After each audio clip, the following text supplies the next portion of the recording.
ನೋಡಿರಿ ಫಸ್ಟ್ಗೆ ಫ್ರಂಟ್ ಪಾರ್ಟ್ನ ಎರಡನ್ನೂ ಏನು ಮಾಡಿರಿ ನೀಟಾಗಿ ಹೊಲಿಗೆ ಹಾಕ್ಕೊಂಡು ಇಲ್ಲಿ ನೆಕ್ ಹತ್ರ ಕಟ್ಟಿಂಗ್ ಮಾಡ್ಕೊಂಡು ಮತ್ತು ಮೇಲ್ಗಡೆ ವಾಪಸ್ ಒಂದು ಹೊಲಿಗೆನ ಹಾಕ್ರಿ.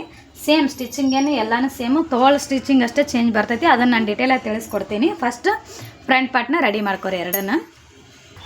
ನೋಡಿರಿ ಫ್ರಂಟ್ ಪಾರ್ಟ್ನ ಎರಡನ್ನೂ ರೆಡಿ ಮಾಡ್ಕೊಂಡೀನಿ ಮತ್ತು ಎರಡು ಸೈಡನ್ನು ಟಕ್ಸ್ ಪ್ಯಾಂಟ್ ಸ್ಟಿಚ್ ಮಾಡೀನಿ. ನೆಕ್ಸ್ಟ್ ಇವಾಗ ಕ್ರಾಸ್ ಬೆಲ್ಟ್ನ ಅಟ್ಯಾಚ್ ಮಾಡ್ಕೊಳ್ಳೋಣ. ನೋಡಿರಿ ಎರಡು ಸೈಡನ್ನು ಕ್ರಾಸ್ ಬೆಲ್ಟನ್ನು ಅಟ್ಯಾಚ್ ಮಾಡಿದ್ದೀನಿ. ಕ್ರಾಸ್ ಬೆಲ್ಟ್ನ ಯಾವ ರೀತಿ ಅಟ್ಯಾಚ್ ಮಾಡಬೇಕು ಮತ್ತು ಯಾವ ರೀತಿ ಕಟ್ಟಿಂಗ್ ಮಾಡಬೇಕು ಅಂತೇಳಿ ತುಂಬ ನೀಟಾಗಿ ಒಂದು ವಿಡಿಯೋ ಮಾಡಿದ್ದೀನಿ. ಅದನ್ನು ಒಂದು ಸರಿ ನೀವು ಚೆಕ್ ಮಾಡಿರಿ. ಏನಾರ ಕ್ರಾಸ್ ಬೆಲ್ಟಲ್ಲಿ ಏನಾದರೂ ಕನ್ಫ್ಯೂಷನ್ ಆಯ್ತಂದ್ರೆ. ಇವಾಗ ನೆಕ್ಸ್ಟ್ ಬ್ಯಾಕ್ ಪಾರ್ಟ್ನ ರೆಡಿ ಮಾಡ್ಕೊಳ್ಳೋಣ. ನೋಡಿರಿ ಬ್ಯಾಕ್ ಪಾರ್ಟನ್ನು ಇವಾಗ ರೆಡಿ ಮಾಡಿದ್ದೀನಿ.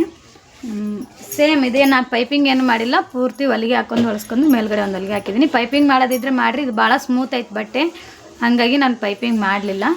ನೀವು ಮಾಡ್ಕೋತೀನಿ ಅಂದ್ರೆ ಭಾಳ ಮಾಡ್ಕೋರಿ, ಫಿನಿಶಿಂಗ್ ತುಂಬ ನೀಟಾಗಿ ಕಾಣ್ತೈತಿ. ನೆಕ್ಸ್ಟ್ ಇವಾಗ ತೋಳನ್ನ ರೆಡಿ ಮಾಡ್ಕೊಳ್ಳೋಣ. ನೋಡಿರಿ ಇಲ್ಲಿ ತೋಳಿಗೆ ಬಟ್ಟೆ ಕಡಿಮೆ ಆಗಿತ್ತು, ಹಾಗಾಗಿ ನಾನು ಸ್ವಲ್ಪ ಅಟ್ಯಾಚ್ ಮಾಡ್ಕೊಂಡಿನಿ. ಆ ಸೈಡ್ ಇಷ್ಟು ಈ ಸೈಡ್ ಇಷ್ಟು. ಇವಾಗ ಫಸ್ಟಿಗೆ ಮುಂದ್ಗಡೆ ಒಂದು ಹೊಲಿಗೆ ಹಾಕ್ಕೊಂಡು ಹೊಲಿಸ್ಕೊಂಡು ಮೇಲ್ಗಡೆ ಒಂದು ಹೊಲಿಗೆ ಹಾಕೋರಿ. ಆಮೇಲೆ ನಾನು ಇಲ್ಲಿ ನೀರಿಗೆ ಯಾವ ರೀತಿ ಮಾಡಬೇಕಂತೇಳಿ ನಿಮ್ಗೆ ತಿಳಿಸ್ಕೊಡ್ತೀನಿ.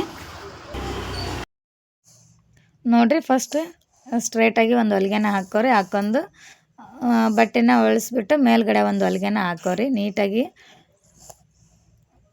ಎರಡು ತೋಳನ್ನ ಇದೇ ರೀತಿನೇ ಲೈನಿಂಗ್ನ ಅಟ್ಯಾಚ್ ಮಾಡ್ಕೋರಿ. ಎಕ್ಸ್ಟ್ರಾ ಬಟ್ಟೆನ ಕಟ್ಟಿಂಗ್ ಮಾಡ್ಕೋರಿ.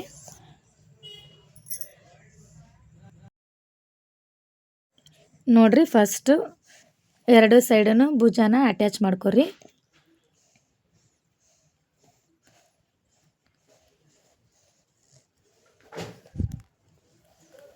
ನೆಕ್ಸ್ಟ್ ಇದಾದ ನಂತರ ಇವಾಗ ತೋಳನ್ನ ಅಟ್ಯಾಚ್ ಮಾಡ್ಕೊಳ್ಳೋಣ.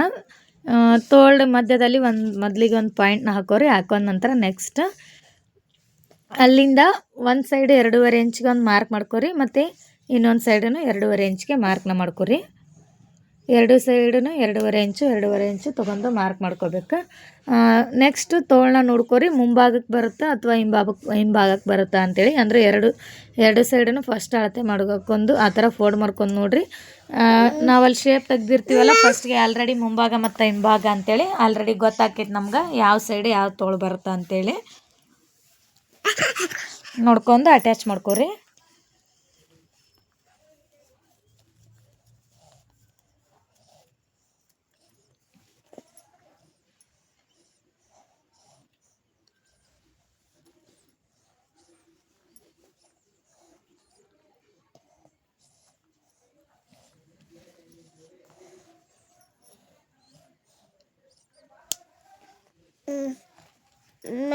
ನೆಕ್ಸ್ಟ್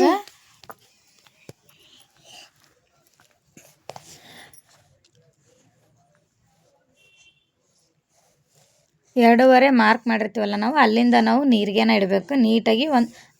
ಒಂದೊಂದು ಸಾರಿ ಏನಾದರೂ ನಾವು 3 ಇಂಚ್ ಏನಾದರೂ ಕಟ್ಟಿಂಗಲ್ಲಿ ಇಟ್ಕೊಂಡಿದ್ವಿ ಅಂತಂದ್ರೆ ಒಂದು 5 ನೀರಿಗೆ ಈ ಥರ ಬರ್ತಾವೆ. ಇಲ್ಲ ಅಂತಂದ್ರೆ ಒಂದು 4 ಆದರೂ ಬರ್ತಾವೆ. ಸ್ವಲ್ಪ ಚಿಕ್ಕ ಇಟ್ಟಿವಿ ಅಂತಂದ್ರೆ 5 ಆದ್ರೆ ಇಲ್ಲ ಅಂದ್ರೆ 6 ಆದರೂ ಬರ್ತಾವೆ. ನೀಟಾಗಿ ಇದನ್ನು ಮಾಡ್ಕೊರಿ. ಎರಡು ಸೈಡನ್ನು ನಾವು ಒಂದು ಸೈಡ್ ಎಷ್ಟು ನೀರಿಗೆ ಇಟ್ಟಿರ್ತೀವಿ ಅದೇ ಥರನ ಇನ್ನೊಂದು ಸೈಡ್ ನೀರಿಗೆನ ಅಷ್ಟೇ ಇಡ್ರಿ ಕರೆಕ್ಟಾಗಿ.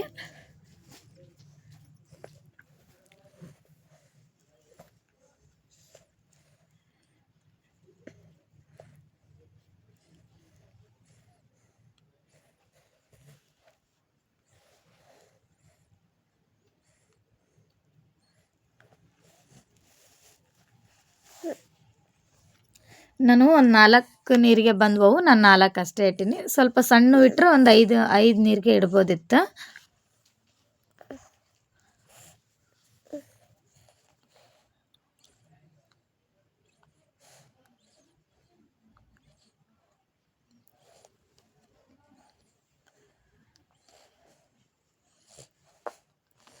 ಎರಡು ಸೈಡನ್ನು ತೋಳು ಇದೇ ಥರನೇ ಸ್ಟಿಚಿಂಗ್ನ ಮಾಡ್ಕೊರಿ. ನೋಡ್ರಿ ಇಲ್ಲಿ ಪಫ್ ಈ ಥರ ಆಯಿತು. ನಾನು ನಿಮಗೆ ತೋರ್ಸಾತೀನಿ ನೋಡಿರಿ. ಇದೇ ಥರನೇ ನೀಟಾಗಿ ನೀವು ಸ್ಟಿಚಿಂಗ್ ಮಾಡ್ಕೊರಿ. ಚಿಕ್ಕ ಇಟ್ರಿ ಅಂದರೆ ಇದಕ್ಕಿಂತ ತುಂಬ ನೀಟಾಗಿ ಬರ್ತೈತಿ. ನಿಮ್ಗೆ ಚಿಕ್ಕ ಬೇಕಂದ್ರೆ ನೀಟಾಗಿ ಸ್ವಲ್ಪ ಚಿಕ್ಕ ಇಟ್ಕೋರಿ, ನಡಿತೈತಿ. ನೆಕ್ಸ್ಟ್ ಇವಾಗ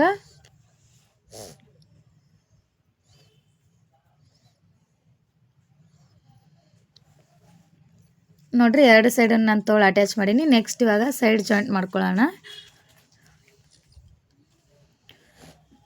ನೋಡಿರಿ ಬ್ಯಾಕ್ ಮತ್ತು ಫ್ರಂಟ್ ಎರಡು ಲೆಂತ್ ಕರೆಕ್ಟಾಗಿ ಬಂದೈತಿ. 2 ಸೈಡನ್ನು ಅದೇ ರೀತಿಯೇ ಬರಬೇಕು. ಒಂದೊಂದು ಸಾರಿ ಏನಾಗಿರ್ತೈತಿ ಅಂತಂದ್ರೆ ಬ್ಯಾಕ್ ಪಾರ್ಟು ಉದ್ದ ಆಗಿರ್ತೈತಿ ಮತ್ತು ಫ್ರಂಟ್ ಪಾರ್ಟ್ ಕಡಿಮೆ ಆಗಿಬಿಟ್ಟಿರ್ತೈತಿ. ಫ್ರಂಟ್ ಪಾರ್ಟ್ ಕಡಿಮೆ ಆದ್ರೆ ಅಲ್ಲಿ ಏನು ಮಾಡೋಕ್ಕೆ ಬರೋಂಗಿಲ್ಲ. ಅಕಸ್ಮಾತ್ ಏನಾದರೂ ನಮ್ಗೆ ಫ್ರಂಟ್ ಪಾರ್ಟ್ ಜಾಸ್ತಿ ಆಯಿತು ಅಂತಂದ್ರೆ ನಾವಲ್ಲೊಂದು ಟಕ್ಸ್ ಪಾಯಿಂಟ್ನ ಆಪ್ಷನ್ ಆಗಿ ಬಿಟ್ಟಿರ್ತೀವಲ್ಲ, ನಾವು ಅಲ್ಲೊಂದು ಟಕ್ಸ್ ಪಾಯಿಂಟ್ ಹಿಡಿದ್ರೆ ಅಲ್ಲಿ ಕರೆಕ್ಟಾಗಿ ಬರ್ತೈತಿ. ಅಕಸ್ಮಾತ್ ಏನಾದರೂ ನಾವು ಲೆಂತ್ ಫ್ರಂಟ್ ಪಾರ್ಟ್ ಕಡಿಮೆ ಆಯಿತು ಅಂತಂದ್ರೆ ಅಲ್ಲಿ ಯಾವುದೇ ರೀತಿ ನಮ್ಗೆ ಬ್ಲೌಸ್ನ ಅಲ್ಟ್ರೇಷನ್ ಮಾಡೋಕ್ಕೆ ಬರೋಂಗಿಲ್ಲ. ಹಾಗಾಗಿ ಕರೆಕ್ಟಾಗಿ ನಾವೇನಾದರೂ ಫ್ರಂಟ್ ಕಟಿಂಗ್ ಮಾಡ್ಕೊಳ್ಳೋವಾಗ ನೀಟಾಗಿ ನೋಡ್ಕೊಂಡು ಮಾಡ್ಕೊರಿ. ನೆಕ್ಸ್ಟ್ ನೋಡಿರಿ ಇದೇ ರೀತಿನೇ ಸ್ಟ್ರೇಟಾಗಿ ನಮ್ಗೆ ಸೈಡ್ ಫಿಟ್ಟಿಂಗ್ ಮಾಡಿದಾಗ ನಾವು ಸ್ಟ್ರೇಟಾಗಿ ಅದೇ ರೀತಿನೇ ಹೊಲಿಗೆನ ಹಾಕ್ಕೋಬೇಕು. ಮತ್ತು ನೆಕ್ಸ್ಟ್ ಫಿನಿಶಿಂಗಲ್ಲಿ ಬಟ್ಟೆ ಹೊರಗಡೆ ಕಾಣ್ತೈತಿ ಅಂಥೇಳಿ ನಾನು ಅಲ್ಲೇ ಬಟ್ಟೆನ ಫೋಲ್ಡ್ ಮಾಡ್ಕೊಂಡು ಒಂದು ಲಾಸ್ಟಲ್ಲಿ ಹೊಲಿಗೆ ಹಾಕೋದೀನಿ. ನೀವು ಪಿಕೋ ಮಾಡ್ಕೊಳಗಿದ್ರೆ ಪಿಕೋ ಮಾಡ್ಕೊರಿ, ನಡಿತೈತೆ. ಅದು ಆ ರೀತಿನೂ ಮಾಡಿರಿ, ನೀಟಾಗಿ ಬರ್ತೈತಿ. ಅಕಸ್ಮಾತ್ ಪಿಕೋ ಮಿಷಿನ್ ಇಲ್ಲ ಅನ್ನೋರು ಅಲ್ಲೇ ಬಟ್ಟೆನ ಫೋಲ್ಡ್ ಮಾಡ್ಕೊಂಬಿಡ್ರಿ. ಮತ್ತು ಹುಕ್ಸನ್ನು ನಾನು ಏನು ಮಾಡಿದ್ದೀನಿ ಅಂತಂದ್ರೆ ಮಿಷಿನಲ್ಲಿ ಮಾಡಿದ್ದೀನಿ. ಇದನ್ನು ನಾನು ಸಪ್ರೇಟಾಗಿ ವಿಡಿಯೋನ ಮಾಡ್ತೀನಿ, ಹುಕ್ಕಲ್ಲಿ ಯಾವ ರೀತಿ ಹುಕ್ಕನ್ನ ನಾವು ಯಾವ ರೀತಿ ಮಷಿನ್ ಒಳಗೆ ಮಾಡ್ಬೋದು ಅಂಥೇಳಿ ಒಂದು ಸಪ್ರೇಟ್ ವಿಡಿಯೋನ ನಾನು ನೆಕ್ಸ್ಟ್ ಅಪ್ಲೋಡ್ ಮಾಡ್ತೀನಿ. ಮತ್ತು ನೆಕ್ಸ್ಟು ಡೋರಿನ ಈ ರೀತಿ ಮಾಡಿದ್ದೀನಿ. ಇದು ಸೀರೆದು ಸ್ವಲ್ಪ ಬಟ್ಟೆ ಉಳಿದಿತ್ತು, ಹಂಗಾಗಿ ನಾನು 3 ಕುಚ್ಚು ಹಚ್ಚಿದ್ದೀನಿ. ಅಲ್ಲಿ ನಿಮ್ಗೆ ಯಾವ ಥರ ಬೇಕು ನೀವು ಆ ಥರ ಡಿಸೈನ್ನ ಮಾಡ್ಕೋರಿ.